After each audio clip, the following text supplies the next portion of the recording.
الحمدللہ رب العالمین والعاقبۃ للمتقین والصلاۃ والسلام علی سید الانبیاء والمرسلین وعلی آلہ الطیبین واصحابہ الطاہرین اما بعد۔ اعوذ باللہ من الشیطان الرجیم، بسم اللہ الرحمن الرحیم۔ وَلَوْ شَاءَ اللَّهُ لَجَعَلَكُمْ أُمَّةً وَاحِدَةً وَلَكِنْ يُضِلُّ مَن يَشَاءُ وَيَهْدِي مَن يَشَاءُ وَلَتُسْأَلُنَّ عَمَّا كُنتُمْ تَعْمَلُونَ۔ وَلَا تَتَّخِذُوا أَيْمَانَكُمْ دَخَلًا بَيْنَكُمْ فَتَزِلَّ قَدَمٌ بَعْدَ ثُبُوتِهَا وَتَذُوقُوا السُّوءَ بِمَا صَدَدتُّمْ عَن سَبِيلِ اللَّهِ وَلَكُمْ عَذَابٌ عَظِيمٌ۔ وَلَا تَشْتَرُوا بِعَهْدِ اللَّهِ ثَمَنًا قَلِيلًا إِنَّمَا عِندَ اللَّهِ هُوَ خَيْرٌ لَكُمْ إِن كُنتُمْ تَعْلَمُونَ۔ صدق اللہ العظیم۔ اللہم صلی علی سیدنا و مولانا محمد وعلی آل سیدنا و مولانا محمد وبارک وسلم وصلی علیہ۔ تفسیر نور القرآن سورۃ النحل آیت نمبر 93، آیت نمبر 94 اور آیت نمبر 95 ہمارے آج کے درس شریف کا موضوع۔ سب سے پہلے تلاوت کیے گئے قرآنی الفاظ کا اردو ترجمہ اور پھر ان الفاظ کے تحت جو ارشادات حضور قبلہ فرید العصر رحمۃ اللہ علیہ نے بیان فرمائے ان کو پڑھنے کی سعادت حاصل کریں گے۔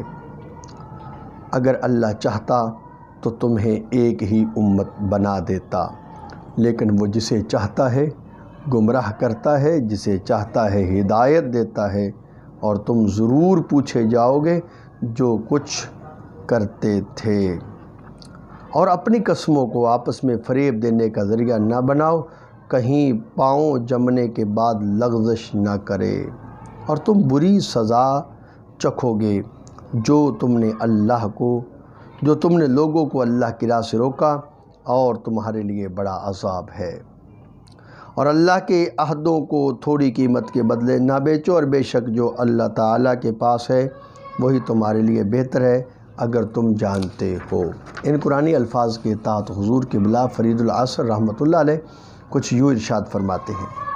پچھلی آیات مبارکہ میں قوم کے مختلف طبقوں میں بٹنے کا ذکر تھا۔ اس آیہ مبارکہ میں فرمایا جا رہا ہے اگر اللہ چاہتا تو سبھی کو ایک جماعت بنا دیتا، مگر الگ الگ رکھنے میں حکمتیں ہیں۔ تم اپنے کردار، عمل، اخلاص میں امتیاز پیدا کرو۔ ایسا نہیں ہونا چاہیے کہ تم غیروں میں مل جل جاؤ، اور یہ گھٹیا اور بے معنی اتحاد ہے۔ کفر سے ملنا کوئی اتحاد نہیں، اور نہ اس میں کامیابی ہے۔ اپنے کو برائی سے الگ رکھنا یہ کامیابی ہے۔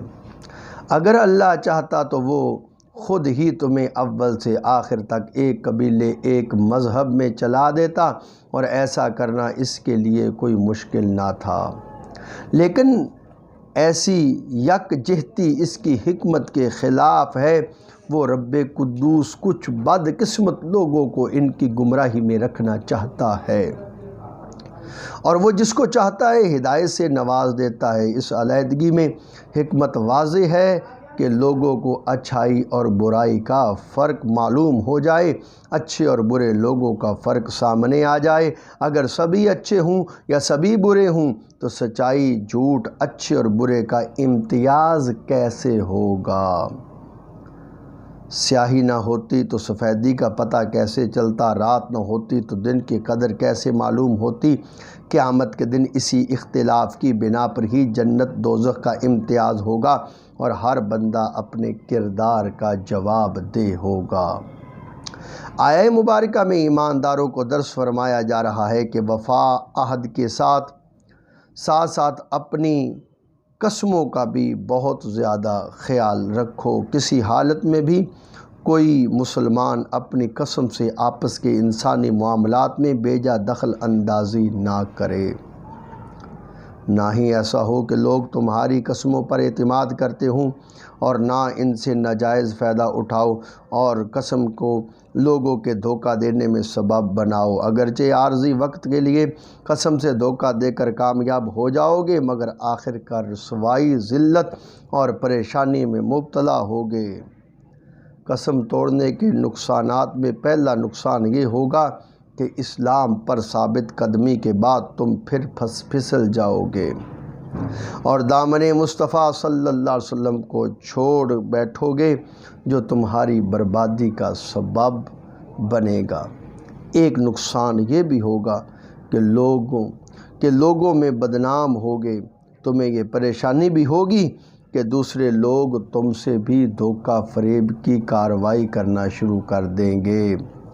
ایک بڑی خرابی یہ بھی ہوگی کہ تم غیر مسلموں میں بدنام ہو جاؤ گے۔ تمہارے اس کردار سے اسلام کو نقصان ہوگا۔ قسموں کو توڑنے سے تمہیں یہ نقصان بھی ہوگا کہ رسوائی اور ذلت میں مبتلا ہوگے کہ تم نے لوگوں کو حق کی راہ سے روکا۔ تمہیں یہ نقصان بھی ہوگا کہ قیامت کے دن دردناک بڑے عذاب میں مبتلا ہوگے۔ تمہارا یہ کردار تمہیں رسوا کر دے گا۔ آیہ مبارکہ کے آخر میں فرمایا گیا، شاید تم دنیا میں اللہ کے عہدوں کی عظمت کو نہ پہچان سکو کہ ان کی پاسداری کس قدر ضروری ہے۔ تم حقیر دنیا معمولی باتوں پر اللہ کے عہد نہ توڑو۔ یہ دولت عظمت سب عارضی ہے۔ یہ معنی نہ لیا جائے کہ تھوڑی قیمت پر تو عہد نہ توڑا جائے، کوئی بڑا فائدہ ہو تو توڑ دیا جائے، معاذ اللہ، خدا پناہ۔ قرآن مقدس نے دنیا بھر کے خزانوں کو متاع قلیل فرمایا، قل متاع الدنیا قلیل۔ اللہ کی حضور جو کچھ ہے تمہارے لیے وہی بہتر ہے، کاش تمہیں علم ہو۔ خلاصہ کے طور پر یہ بات یاد رہے، کسی کو دھوکہ دینے کے لیے قسم کھانے میں ایمان ختم ہونے کا خطرہ ہے۔ آیہ کریمہ کے آخری حصہ میں آیات کو نہ بیچنے کا حکم دیا جا رہا ہے۔ اس سے یہ بھی استدلال ہے کہ رشوت بھی سخت حرام ہے۔ دعا ہے اللہ تعالیٰ نور قرآن سے ہمیں اپنے سینوں کو منور کرنے کی توفیق عطا فرمائے۔